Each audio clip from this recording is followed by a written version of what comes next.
All right, and good morning, everyone. And thank you for being here to hear more about fiscal year 27, which, as Jen just said, is going to be the focus of today's press conference, our fiscal year 27 budget and our prep work that we've done so far. I always want to start with appreciations and want to acknowledge the difficult and vital budget work that the city has engaged in each of the fiscal years since I've been mayor. This includes critical work done by my administration, by my department heads, many of which are in the room today, and many of which are still invited to come sit down if you want to sit down at some point. And of course, all the city staff who work with our department heads in each of our departments, by city councilors. And I want to specifically call out and appreciate our finance team, which now sits within our Department of Finance Administration under the very capable leadership of CEO Katherine, who you'll hear a little bit more about from in a minute. I also want to acknowledge the many folks who are in the physical room today. Not only those hardworking city staff who are here, but also almost all of my department heads are here. And I also want to say that the work of our Tax Fairness Working Group has helped to inform pieces of our approach this year. And while they're not here today, that continues to be a really helpful group of advisors we've convened here in the city. Councilor Broderick is here. Thank you for being here. I appreciate it. And I know others would have been here if they could make it. So today, I want to speak directly and candidly with the people of Burlington about the city's financial picture and the work ahead of us as we build the fiscal year 2027 budget. As with any fiscal year, we are facing some challenging decisions, but this is also a moment filled truly with opportunity and also possibility. Burlington is growing and our residents are deeply engaged. It's one of the things that I love the most about the city of Burlington is how engaged people want to be with their own city. And we are poised to make important decisions that will shape the strength and affordability of our community for the next generation. The work we do now, while difficult, will set us on a path towards a more resilient, more affordable, and more forward-looking city government. First, let me get right to the problem at hand. Burlington is facing yet another structural budget gap. And this time we estimate it will be roughly between $10 to $12 million for fiscal year 27. I want to emphasize that this is not a one-year anomaly. We have seen structural budget gaps over the last few years, and it reflects a larger challenge that has been building over time within the city's general fund operating budget. The challenge is really threefold when you simplify it. The city grew increasingly dependent on one-time funds or short-term funding sources. This included federal recovery dollars during COVID, temporary grants, and other non-recurring revenue streams, just to maintain services and staffing levels without always identifying more sustainable or new sustainable revenue streams. The second issue is the city grew the size of its workforce and services significantly prior to my administration. Between fiscal year 15 and fiscal year 24, we added 98 full-time equivalent staff, which added programs such as our alternative community safety response program, things like our community safety officers, community safety liaisons, and park rangers. I call those out because some of those investments were very important and significant and things that we continue to need and to invest as we continue to have a strong community safety response. And the third piece that led to these structural budget challenges include the city has been sluggish in its growth with our grand list. On average, only 1% growth has happened over the last several years to our grand list, and this limits our ability to raise funds from that source every single year, new funds, I should say. And we also have a limited tax base in terms of what is taxable land within the city of Burlington. Simply put, we need to continue to right-size our government for the long-term health of our city, and all while we grow our grand list and activate our local economy in new and strategic ways. This work will take time, and it is not achievable overnight, especially as a small city navigating much larger economic forces all around us and largely outside of our control in our region and in the nation. The work ahead is not easy, but this is a moment for true leadership. What my administration is doing now will ensure the city remains strong, effective, and financially stable in ways that preserve affordability for residents. And not just this year, but for decades beyond. It also means aligning our city's size, structure, and spending with the revenues that support it, and by making thoughtful choices about what we prioritize as essential services and programming, how we invest in our workforce, and also how we plan for the future. This work is hard, but it also gives me hope, because this is how Burlington will be able to grow into the city that is both vibrant and affordable, that is also both resilient and innovative. As we prepare for the fiscal year 27 budget, we are exploring solutions across several broad areas, which my CAO will review in momentarily. We are looking for solutions in three primary ways. First, being strategic and disciplined in what we invest in as a city and what we need most right now, which includes based on the three priorities we've set during my first term, which include community safety, housing, and climate resilience. This also includes investing, of course, in our city employees and the departments that help to advance these priorities. Number two, we'll consider revenue options that are sustainable, affordable, and realistic for our city and our taxpayers. The third is that we'll continue to do the hard work of right-sizing our city services and being clear on what are essential services for residents, businesses, and our visitors. Let me be clear that we're leaving no stone unturned or in the couch, as Katherine often talks about, the quarters and the pennies in the couch. But we're leaving no stone unturned, and we want this process to be done in close partnership with our department heads, our city staff, our city councilors, so that we can bring as many creative solutions to the table as possible. One solution I will speak to directly today is a responsible and strategic tax increase for voters to consider on Town Meeting Day in March. And today I am announcing and introducing a proposal for a 5-cent police and fire tax increase. This will help us address the growth within our police and fire departments between this year and next fiscal year, which we estimate to be just around $3 million. This tax increase will raise $3 million and cover some, but not all of the growth of our department's needs that we continue to have invested in the last several years. This is a necessary investment as we continue to advance our community safety priority. I want to thank City Councilor Jean Bergman and Council President Ben Travis for their early engagement on this proposal idea. And I look forward to more discussion on this proposal at Monday night's City Council meeting and even more detailed discussion at the Board of Finance in the weeks to come.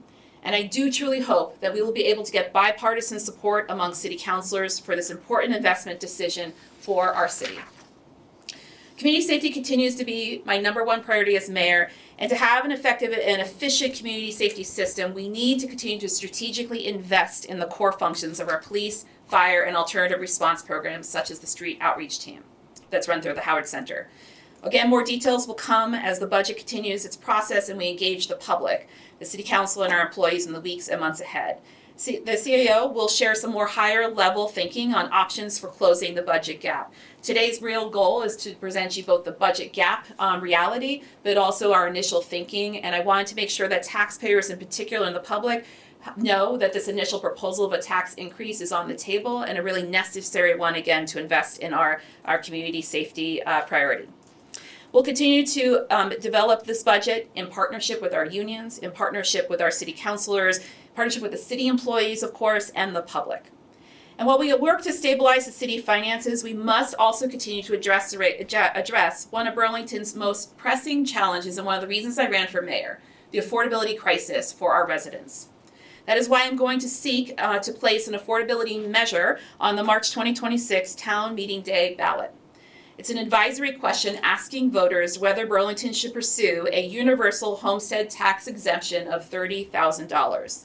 This policy solution came from a series of recommendations from my Tax Fairness Working Group, which convened almost a year ago today.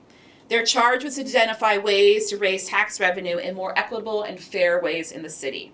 And I appreciate City Councilor, again, Jean Bergman, but also Joe Kane and Mark Barlow for being engaged in exploring tax policy options for our city. And again, I look forward to more discussions with our city councilors and voters in the coming weeks on this advisory, non-binding question. The tax exemption policy proposal will reduce the taxable value of a primary homestead residence in the city by $30,000. Which is designed specifically to help low and moderate income homeowners to continue to be able to afford to live in Burlington. This policy proposal will provide critical tax relief for an estimated 2/3 of homeowners in our city and begin to address inequities in our property assessment process. Many residents saw a significant increase in their property tax bills during our last citywide reassessment process. And this proposal would be a start to rebalancing the inequities between low, moderate, high-value residential properties and our business properties within that process. We're also working to advance key legislative priorities that are supporting affordability and protecting renters. And these include advancing 2 charter changes approved by voters already for just cause eviction and tenant notification on rental increases. We are also advocating for the state legislature to increase the income threshold to receive a municipal property tax credit. I was just on a call a moment ago with the other mayors around the state, and we all were talking about how this current threshold is set at $47,000 for a household. This has not been touched in decades by the state legislature. And we also are advocating for the state legislature to review the state renter credit program to better assist moderate income renters. I want to acknowledge that this is a difficult moment for our city, but it's also a leadership moment, and I truly mean that. These are steps that we are starting to identify to help correct our structural budget gaps and build towards a more affordable city. They are essential because we need to make sure Burlington remains a place where all kinds of residents, families can live, work, and thrive. We are choosing to face these challenges directly, transparently, and in a responsible fashion. And I firmly believe that if we take action now, guided by data, by our community values, and by long-term thinking, that we will emerge stronger, more resilient, and better positioned for our future. Thank you, and I'm happy to take questions at the end of the budget presentation. And now I'm going to play Vanna, because I get to advance the slides, which is a lovely non-leadership moment, and pass it over to my CAO, Katherine, Schad. Well, we'll see if this falls over, so let's see. I'll do my best not to. Yeah, we've already had that dramatically happen on. I'm sure it's not red somewhere.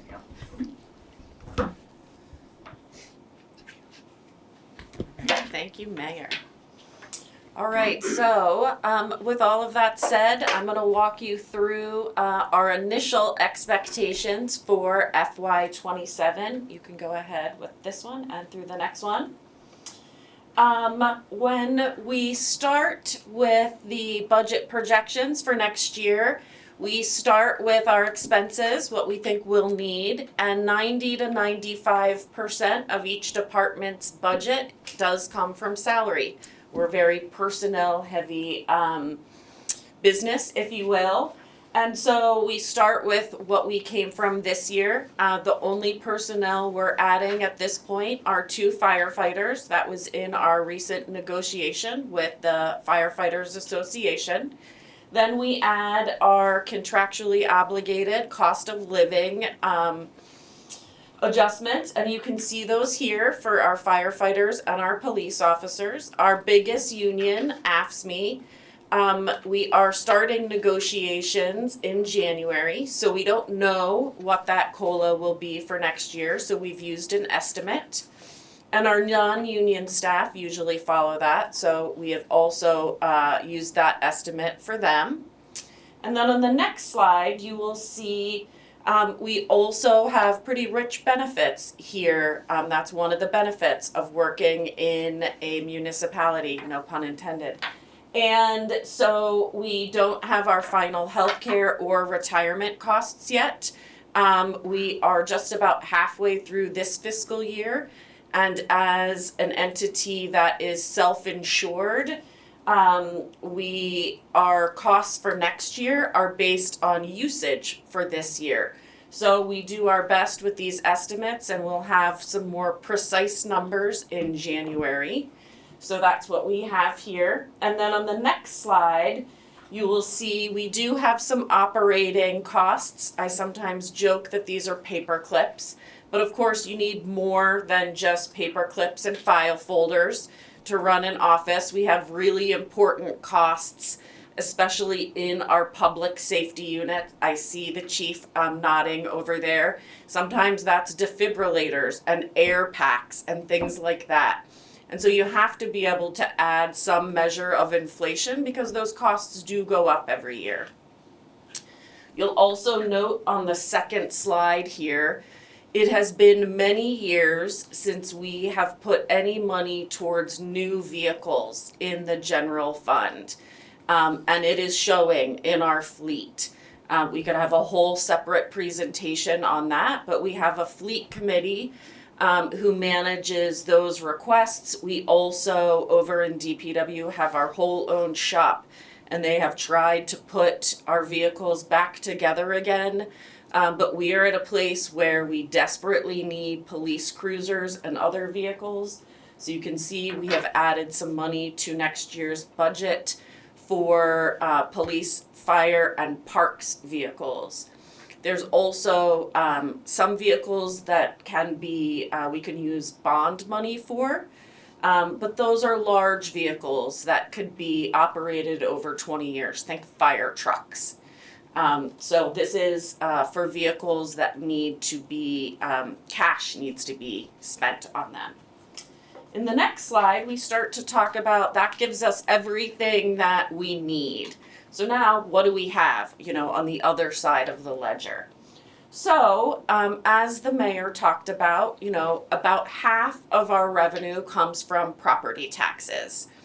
And with thanks to Nancy Stetson sitting here in the front row, we have this nifty graphic that shows the growth of the grand list. And you can see it shoots up and down a little bit with reassessments, but overall it is a 1% growth year over year, which if you noted the COLA on the slide a few slides ago, that does not match up. 1% does not match up what we are providing our employees under our negotiated agreements. Also, we have phased out the business personal property tax. And that was a source of income of $1.1 million. Lastly, I think it's important to note the gross receipts tax is currently, that rate is set at 2.5%. It is set to roll back to 2% as of June 30th. And if that were to happen, that would create another gap worth almost $1 million. You can see that here. That would be $900,000.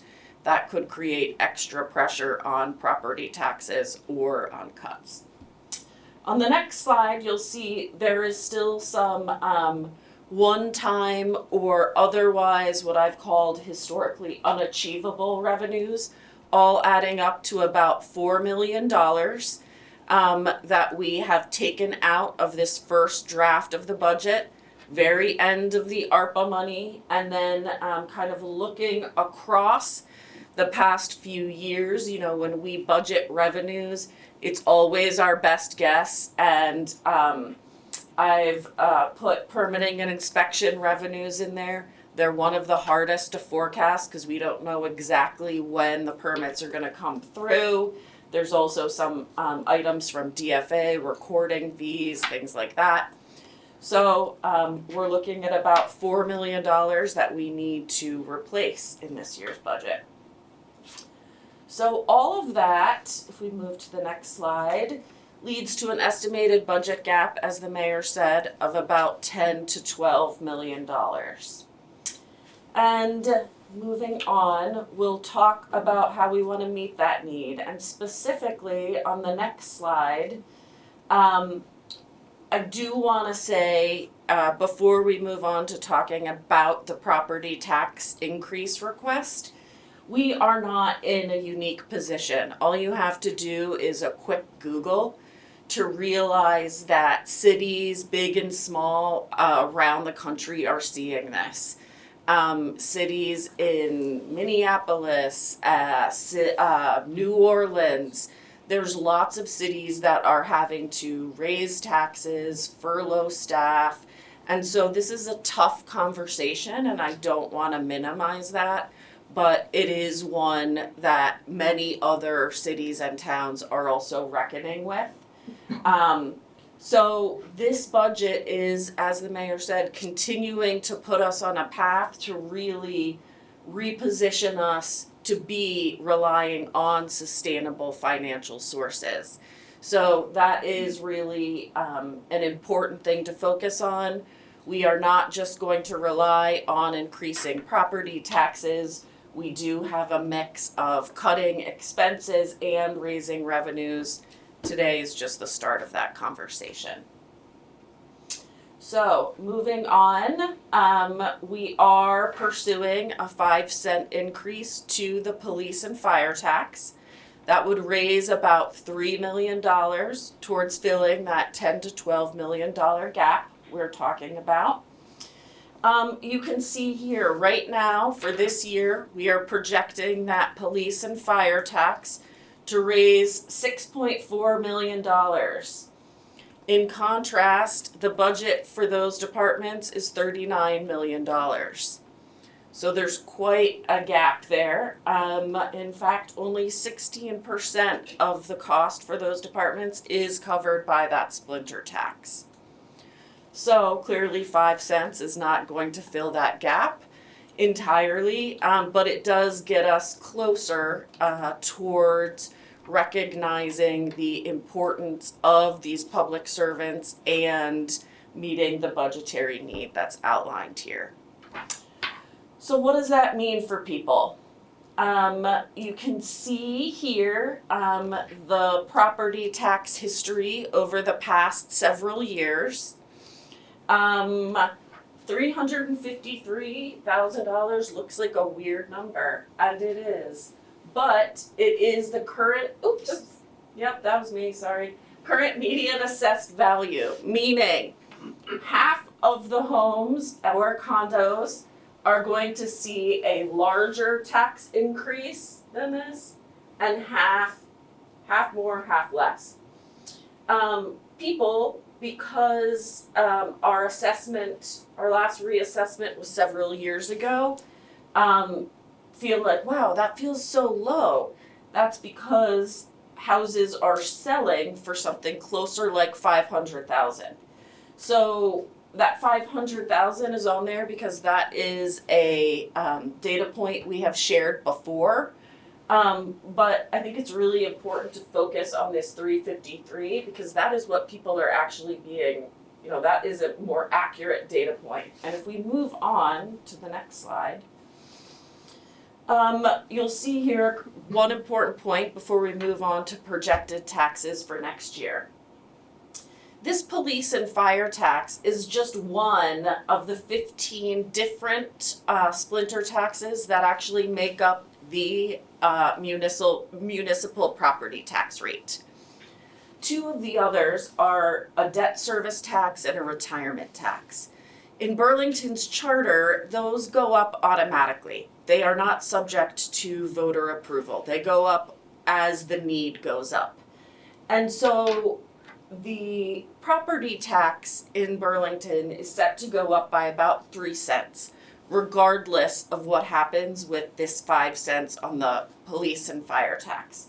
So if we look at the next slide, you can see that here. The 3 cents is here, and that happens regardless. And then if the 5 cents were approved, that would be the rate. So if the 5 cents were to be approved on the municipal side, that would bring the increase to just over 9%. We are pursuing other options, of course, in addition to this increase. That is prioritizing our core essential services. That is a process that is starting now with our department heads working closely with staff, with the unions. Also leveraging city assets. That may be pieces of land that the city owns that could be put to better use. And then other sustainable sources of income. Some of those may be strategic one-time revenue options, and I'm sure you'll be hearing more about those in coming weeks. So we've got that $10 to $12 million gap. We are actively pursuing the police and fire 5 cent increase, and we will be exploring many other options. So please stay tuned, and I will turn it back to the mayor for questions. Thank you, Katherine. Questions?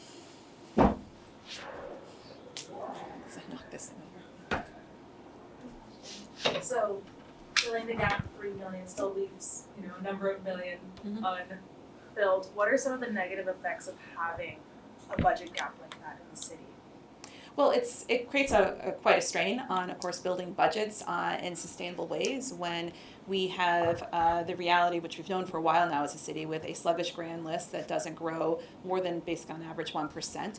And as Katherine was saying, with many cities, the reliance on sort of a lot of big one-time, historically unprecedented big one-time funds from ARPA and other things during COVID really did not make this very clear to Burlingtonians, and so now we're at a point where all that is sunsetted and we really have to get clear about what are we prioritizing in terms of core city services or not. I think it's actually, as I said, an opportunity truly for the city to get very clear and have an open and honest conversation with our councilors and with our residents to be clear on what our core essential services and what are things that we need to a bit more boldly say perhaps there are services we need to sunset because they are not so essential, they're not so core, because that is the only way we're going to be able to really truly continue to steward a path forward that's affordable for residents and doesn't continue to price people out.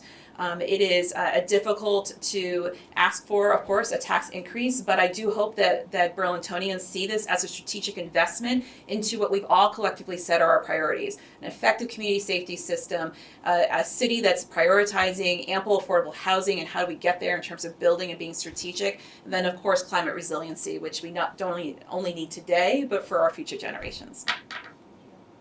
So that means you're gonna have to do cuts. What's the low hanging fruit for cuts? So we are asking all of our department heads over the next 4 to 6 weeks to work with their division leadership and city employees to really be strategic about what reductions would be in order to get to, again, those core essential services I was talking about before. We're coming to folks today because we want to be really clear that we are seeing some need to talk about a tax increase for a portion of building this bridge to close that gap. We also heard very important feedback from our city employees, from our city union partners, even from our leadership, our senior leaders around our budgeting process last year, where we had to make some very deep and hard decisions on personnel. I want to be clear, RIFs or reduction in force is the absolute last option we will consider as a city of Burlington. We did so as carefully as possible. We learned a lot in that process as a city for this current year, fiscal year. And there's a lot of other options other cities are putting on the table, not only getting clear about those core essential services, but as Katherine mentioned, furlough programs that might be voluntary furlough programs, early retirement, other personnel savings. But those are things we've already engaged union leadership in to start exploring what would they want us to pursue first, second, third. And then of course we would have to run everything to ground to see what would the uptake be on those various other options. And so that gap is, what's the number on the gap? The budget gap this year is estimated, or for next year will be estimated between $10 to $12 million. And just to clarify, you have the tax increase, the police fire tax increase would cover $3 million of that, but the city hasn't determined how to cover the rest of it. That's to come. Correct, and that's what we're starting to, we have some general big areas, I said essentially those 3 big areas around like creative additional revenue. Katherine and I have been talking about, for example, enforcement on delinquent taxes, for example, but there is no golden egg buried somewhere in the city, and if there is, someone should tell me today if there is a golden egg buried somewhere. But the reality is that we have to take multiple approaches, much like we have done in the prior 2 budgets we have presented to council, because there is no one big easy solution at this point. And you're proposing just the fire police tax increase, not a general rate tax increase, Correct. right? Yep. Just the one. Yep, correct. What's your sense of how councilors feel about it, or, there will be discussion on Monday, but. Yep. So we had some early discussions with council leadership, so the 2 caucus leaders, as well as City Council President Ben Travers, so Councilor Bergman. We invited Councilor McKnight. She was unable to make it, but Ben was able to be there. And so I think they're all digesting a lot of information at this point. I don't want to present anyone's position erroneously, but I think there is a logic to it. There's a straightforwardness to it. We really try to be thoughtful around connecting the dots around where we have to make some strategic investments, and then what is a logical way to raise that revenue that's needed. So I hope the logic prevails, and then again we can get bipartisan support as we bring this question forward and place it on the ballot, and the support really needed so that voters know we're working together as a team, council and mayor, to solve this collective challenge we have. As far as right-sizing city government goes, I know you just mentioned you have all your departments heads looking into solutions, but are there any departments in particular where you can see really solutions coming from similar ones to last year, ones where cuts might be easier than others, although any forced cuts are difficult, like you said. Mm-hmm. Well, I've asked department heads not to just look at core services, but also activation. I mentioned very briefly around how we are trying to really think about ways to activate our local economy. So we have multiple departments who work in a cross-department kind of way. One example in a positive way that I've really asked people to push on is to think about activation for big, large-scale events, for example, in the city. Like, how can we be more strategic and think like entrepreneurs and think in this Renaissance mindset for the city to create some activation and vitality in the city with doing more on our waterfront, doing more in our central part of our city. That draws more people into town. It's beneficial for a whole host of reasons, but on the sheer economic side of it, not only does the city receive direct fees for rentals of various parts of public spaces, but of course gross receipts benefit, hotel tax benefits, our local businesses benefit from such a method. So I've asked our Burlington City Arts Department, our Parks Recreation Waterfront Department, even DPW to be really starting to think about cross-collectively, how do we think about that activation opportunity. But to the core services piece, we started last year with a service inventory, which folks who've been with me for a while will know that was a big part of last year's budget. That was a first-time effort for the city to sit down and actually say what is required for city operations per our charter, per ordinance, and then what is everything else that sort of is just organically formed over the years. That's been a helpful roadmap, and we're asking department heads and to go back to that, to do a little bit more deeper work with that, and to really, again, with a lens towards what's essential, come with proposals. The difference from last year, though, is I've asked our departments to really engage the rank and file within their departments to even dig deeper for more creative ideas. I often find, and as I've been meeting with folks at work sites and doing ride-alongs with folks, there's a lot of brilliance among our frontline workers because they see what we're doing every single day. And I'm really asking for a partnership around what those ideas are that we perhaps have not heard of yet or thought of or considered yet. I think a lot of people can understand the need for a fleet that is sustainable for the different emergency departments in the city, but given such a big gap right now, does this feel like a critical need during a time when, I think a lot of people in Burlington are going to be wondering, is this something that needs to be happening right now to be adding to the spending that for money we don't really have right now? Well, we've been very diligent about looking at the health of our fleet. I mentioned that I just did a ride-along. I was riding along with a police officer, and no shade to Chief Burke, but the officer I was riding along with had broken equipment in their car that the mayor was riding in. And I saw it literally firsthand for the 2 hours I was there, seeing how his computer was not working. We were doing calls and responses, and that's a problem. If you're trying to be on the ground, it's like their office essentially. And our first responders in particular, but all of our city staff deserve tools and equipment that actually function and work. We have high expectations in our community for what our city offers our residents, our visitors, our businesses, and we got to give them the right tools. We have deferred, and Katherine could speak more to this, for years already on actually keeping up with our fleet investment. And eventually, just like I'm going to use house analogies again, I did last year, and my porch is still not fixed if you've been tracking my life. I was using that in our bond discussions. When you do not fix things, when you do not invest in it, you let that car go another 3 years, it sometimes becomes more costly. I visited at DPW's garage, and our mechanics are doing their best to keep things on the road, but it becomes more costly, everything becomes more rigid in a cold climate to keep this fleet alive and functional. And then I worry about the tipping point where we start spending even more money on the maintenance costs for vehicles that we should have replaced years before. I want our staff to be safe. I want our city to have the kind of response they deserve. And there comes a time where we actually have to make investments and not look the other way anymore. Did you want to add anything on the fleet? No, that was great. Okay, great. I'm glad I did that ride along. And he figured it out. He rebooted that thing like 3 times, and he was able to get that computer thing turned back on. But what else? Although this was just a small drop in the bucket, all things considered, I remember last year you opted to decline the mayor's annual COLA increase. I mean, is that something you would look into again? For myself? Yes, yeah.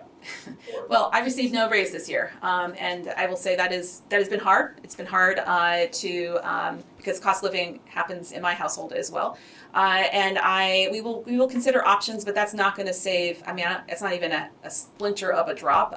It's about I forget what it is, $4,000, $3,000. So I don't think that's actually going to be a very reasonable solution to put on the table.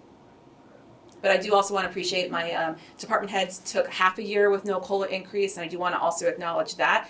That was a big give by senior leadership in this city who work endlessly, who work just as much as I do, and I do really appreciate an all-in moment when we had to make that hard decision for this fiscal year.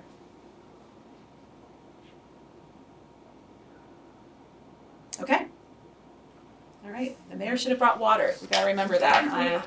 I'm very thirsty now, but if you would like to talk about anything else, Jen is right there and she'd be happy to coordinate. Thank you all very much, appreciate it.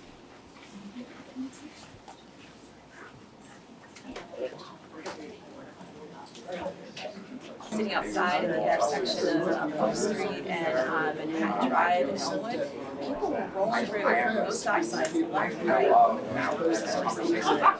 And while there weren't a lot of pedestrians right in the intersection, they'll all hop over and start moving. And I'm sure everyone has multiple examples like this, just they're pushing it in terms of saying, yeah, that's where that's going. And it's hard to get here, and it's hard to go. Yeah. I'm smart. I want to make sure that we are being smart about this and sending the strong signal that we're looking at those accountability.